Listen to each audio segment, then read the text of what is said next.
Assalamualaikum warahmatullahi wabarakatuh. Pada video kali ini saya akan membahas mata pelajaran Matematika kelas 7 dengan materi pokok bilangan dan submateri pokok bilangan pecahan. Yang pertama yaitu menyatakan bilangan pecahan. Bilangan pecahan dapat dinyatakan dalam bentuk A per B dengan A dan B bilangan bulat, di mana B tidak sama dengan 0 dan B bukan faktor dari A. A disebut pembilang dan B disebut penyebut. Perhatikan gambar berikut. Nah, untuk gambar pertama dapat dinyatakan sebagai 1/4, di mana pembilangnya adalah 1 yang diarsir dan keseluruhan lingkaran yang dibagi menjadi 4. Makanya dinyatakan 1/4. Untuk yang kedua yaitu 2/4, karena yang diarsir adalah 2 dan jumlah keseluruhan lingkaran yang dibagi menjadi 4. Kemudian yang ketiga yaitu 3/4. Berikutnya yang akan saya bahas yaitu pecahan senilai. Pecahan senilai dapat diperoleh dengan mengalihkan atau membagi pembilang dan penyebut pecahan tersebut dengan bilangan yang sama atau bukan 0. Misalkan pecahan A per B sama dengan C per D, maka A kali D hasilnya sama dengan B kali C, dengan B tidak sama dengan 0 dan D tidak sama dengan 0. Oke, sekarang saya akan jelaskan contoh soal mengenai pecahan senilai. Yang pertama itu ada soalnya, buktikan apakah pecahan-pecahan berikut senilai. Yang pertama 1/4 dan 4/8. Jadi kita mau tahu apakah pecahan 1/4 dan 4/8 ini merupakan pecahan senilai atau tidak. Seperti yang kita ketahui bahwa untuk mencari pecahan senilai, bentuk umumnya itu jika A per B sama dengan C per D, di mana A kali D nilainya sama dengan B kali C. Nah, jika A kali D hasilnya sama dengan B kali C, maka dia dikatakan pecahan senilai. Ya, untuk contoh yang pertama tadi adalah 1/4 dan 4/8. Berarti kita bisa buat jadi 1/4 sama dengan 4/8. Berarti A kali D. Berarti A kali D. Di 1 kali 8 sama dengan 4 kali 4. 1 kali 8, 8. 4 kali 4, 16. Nah, hasil kedua ini 18, 16. Dia tidak sama. Berarti dia bukan merupakan pecahan senilai. Nah, untuk nomor 2 yaitu misalkan ada pecahan 1/3 dan 3/9. Kita mau tahu apakah dua pecahan ini merupakan pecahan senilai. Berarti kita kalikan silang saja. Berarti 1 kali 9 sama dengan 3 kali 3. 1 kali 9, 9. 3 kali 3, 9. Nah, karena dua sisi kanan dan kiri hasilnya sama, maka 1/3 dan 3/9 merupakan pecahan senilai. Berikutnya yaitu menyederhanakan pecahan. Bentuk sederhana suatu pecahan dapat diperoleh dengan membagi pembilang dan penyebut dengan bilangan yang sama secara berulang-ulang sampai diperoleh bentuk sederhana. Suatu pecahan dikatakan sebagai bentuk sederhana apabila pembilang dan penyebutnya tidak memiliki faktor yang sama kecuali 1.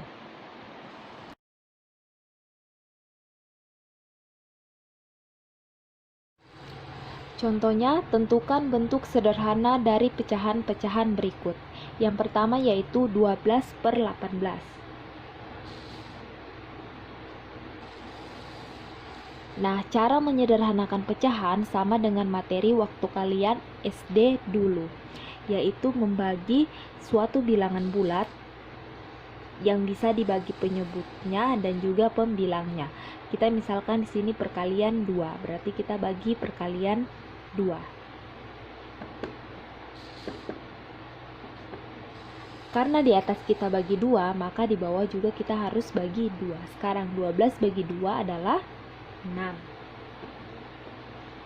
18 bagi 2 adalah 9. Kita sudah dapat penyederhanaan dari 12 per 18 adalah 6 per 9. Nah, kita lihat lagi 6 per 9 bisa disederhanakan lagi atau tidak. Nah, kira-kira perkalian berapa yang bisa dibagi penyebut dan pembilang sehingga menghasilkan bilangan yang paling sederhana? Kalau pembagian 2, kita bagikan 2 lagi, 6 bagi 2 bisa kan? Tapi 9 bagi 2 tidak bisa, berarti kita coba bagi dengan 3. Kira-kira bisa atau tidak? Ya, bisa. Sekarang 6 bagi 3 sama dengan 2. 9 bagi 3 sama dengan 3. Nah, sekarang hasilnya yaitu 2 per 3. Nah, sekarang kalian lihat apakah 2 per 3 itu sudah paling sederhana atau masih bisa dibagi lagi. Kalau sudah tidak bisa dibagi lagi, berarti dia merupakan bentuk yang paling sederhana dari 12 per 18. Sekarang contoh nomor 2, yaitu 9 per 27. Nah, sekarang kita harus tentukan bilangan bulat yang jika dibagi 9 dan dibagi 27, dia bisa menghasilkan pecahan yang sederhana. Berarti dia masuk perkalian, ya perkalian 3. Berarti 9 bagi 3 sama dengan 3. 27 bagi 3 sama dengan 9. Nah, dari 9 per 27 kita sudah sederhanakan ke 3 per 9. Kira-kira 3 per 9 ini bisa disederhanakan lagi? Ya, bisa, yaitu dibagi 3. Berarti pembilang bagi 3 dan penyebut bagi 3. Berarti 3 bagi 3, 1. 9 bagi 3, 3. Nah, berarti bentuk sederhana dari 9 per 27 adalah 1 per 3. Selain itu, ada pula jenis-jenis pecahan. Yang pertama, pecahan murni dan pecahan tidak murni. Pecahan murni, nilai pembilang lebih kecil dari nilai penyebutnya. Contohnya, 1 per 2, 2 per 3, 3 per 5, dan 2 per 9. Yang kedua yaitu pecahan tidak murni, yaitu pembilang lebih besar dari nilai penyebutnya. Contohnya, 3 per 2, 5 per 3, 9 per 2, dan 11 per 9. Jenis-jenis pecahan yang kedua yaitu pecahan campuran. Pecahan campuran dinyatakan dengan bagian bulat dan pecahan murni. Seperti contoh 1, 1 per 4, 2, 1 per 3, 3, 2 per 5, dan 11, 1 per 8. Berikutnya yaitu desimal. Contohnya 0,1, 0,25, dan 0,437. Nah, bilangan desimal ini adalah bilangan yang memiliki tanda koma. Kemudian yang keempat yaitu persen atau per 100. Contohnya 10 per 100. Kemudian yang keenam yaitu per mil atau per 1000. Kemudian ada cara mengubah pecahan. Yang pertama, kita akan mengubah pecahan biasa menjadi pecahan campuran, desimal, persen, dan per mil. Yang kedua, kita akan mengubah pecahan campuran menjadi pecahan biasa. Yang ketiga, kita akan mengubah desimal menjadi pecahan biasa. Yang keempat, kita akan mengubah persen menjadi pecahan biasa. Dan yang kelima, kita akan mengubah per mil menjadi pecahan biasa. Nah, sekarang saya akan menjelaskan cara mengubah pecahan. Nah, di sini ada pecahan biasa yaitu 5 per 2. Kita akan ubah ke dalam pecahan campuran, pecahan desimal, persen, dan per mil. Nah, sekarang cara untuk mengubah ke pecahan campurannya itu penyebut dalam pecahan biasa harus lebih kecil dari pembilang. Nah, dalam pecahan ini berarti kan sudah sesuai. Berarti kita sisa ubah ke dalam pecahan campurannya. Ya, perhatikan ya. Kita tulis dulu penyebutnya 2. Nah, sekarang kita tentukan nilai yang di depannya sini sesuai dengan yang mendekati dengan pembilangnya. Nah, 2 dikali berapa yang mendekati dengan 5? Ya, benar sekali, 2 kali 2. Berarti 2 kali 2, 2 kali 2 mendekati dengan 5, yaitu 2 kali 2 adalah nilainya 4. Sekarang 4 ditambah berapa yang menghasilkan 5? Ya, benar sekali. Berarti 4 ditambah dengan 1. 5/2 jika diubah ke dalam pecahan campuran yaitu 21/2, di mana penyebutnya 2 jika dikalikan dengan di depannya berarti 2 kali 2 jawabannya 4 ditambah 1 jawabannya 5, berarti hasilnya 5/2 sama dengan bentuk pecahan biasanya. Nah, sekarang kita akan ubah ke pecahan desimal. Kalian sudah dijelaskan sebelumnya bahwa pecahan desimal adalah pecahan yang memiliki tanda koma. Caranya kalian bisa membagi langsung 5/2 atau dengan mengubah penyebutnya menjadi 100 sehingga menghasilkan angka atau bilangan desimal, yaitu bilangan yang ada tanda komanya. Tapi di sini saya akan membagi langsung 5/2 atau 5/2, berarti 5 dibagi dengan 2. Kita langsung hitung sama-sama ya. Berarti 5/2.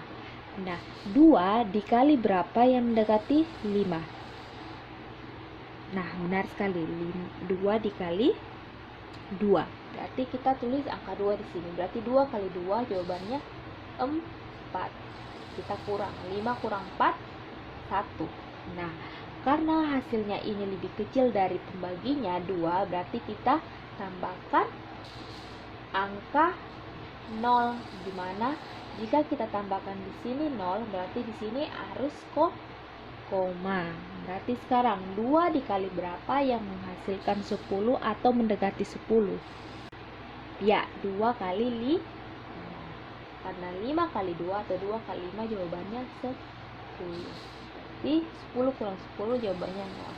Berarti pecahan desimal dari 5/2 sama dengan ini ya, 2,5. Nah, berikutnya yaitu persen. Kita akan ubah 5/2 ini ke dalam bentuk persen. Nah, kita tahu persen itu adalah dia per 100. Jadi kita akan ubah penyebut 2 ini menjadi 100. Berarti 5/2 kita kalikan berapa yang menghasilkan penyebutnya jadi 100. Nah, berarti 2 perkalian 2 yang jika dikalikan menghasilkan 100. Ya, benar sekali, 2 kali 50. Karena di bawah dikali 50, maka di atas juga dikali 50. Sekarang 5 kali 50 jawabannya adalah, ya, betul sekali, 250. Nah, 2 kali 50 otomatis sudah 100. Jadi jawabannya 250/100. Nah, kita mau ubah ke dalam bentuk persen. Berarti persennya berapa? Ya, 250%. Berikutnya untuk per mil berarti dia per 1000. Jadi kita sisa ubah penyebut 2-nya menjadi per 1000. Caranya sama seperti persen. Berarti 5/2 dikali berapa yang penyebutnya menghasilkan 1000. Karena tadi kalau dikalikan 50 hasilnya 100, berarti ini dikalikan 500 biar hasilnya 1000. Karena di bawah dikalikan 500, jadi di atas juga dikalikan 500. Sekarang 5 kali 500 adalah 2500. Berarti jawabannya 2500 per mil. Nah, berikutnya yaitu kita akan mengubah pecahan campuran menjadi pecahan biasa, desimal menjadi pecahan biasa, persen menjadi pecahan biasa, dan per mil menjadi pecahan biasa. Nah, kalau pecahan campuran berarti caranya sama kayak yang tadi.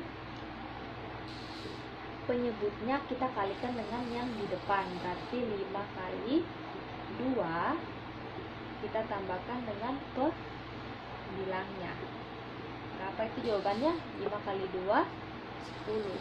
10 tambah 4 sama dengan 14. Maka 4/5 pecahan biasanya jika diubah menjadi 14, penyebutnya tetap ya,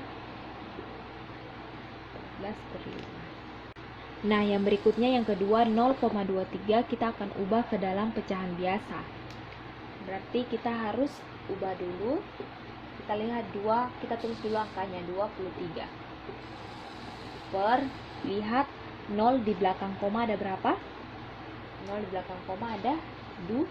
1, 2. Berarti dia nolnya ada per 100. Nah, kalau misalkan di belakang koma ada angka 1, berarti dia per 10. Kalau di belakang koma ada angka 3, berarti dia per 1000. Nah, sekarang 50%. Ini kita sudah tahu ya bahwa kalau persen dia selalu per 100, berarti 50 per 100. Jadi 50% kita ubah ke pecahan biasa menjadi 50 per 100. Nah, 50 per 100 ini kita bisa sederhanakan lagi seperti yang sudah dijelaskan sebelumnya. Nah, sekarang 21 per mil kita ubah ke dalam pecahan biasa. Kita sudah tahu bahwa kalau per mil berarti dia per 1000, berarti 21 per 1000. Nah, inilah cara mengubah pecahan campuran desimal, persen, per mil ke dalam pecahan biasa. Cukup sekian pembahasan untuk materi kali ini. Untuk materi selanjutnya akan dibahas di next video. Terima kasih. Wassalamualaikum warahmatullahi wabarakatuh.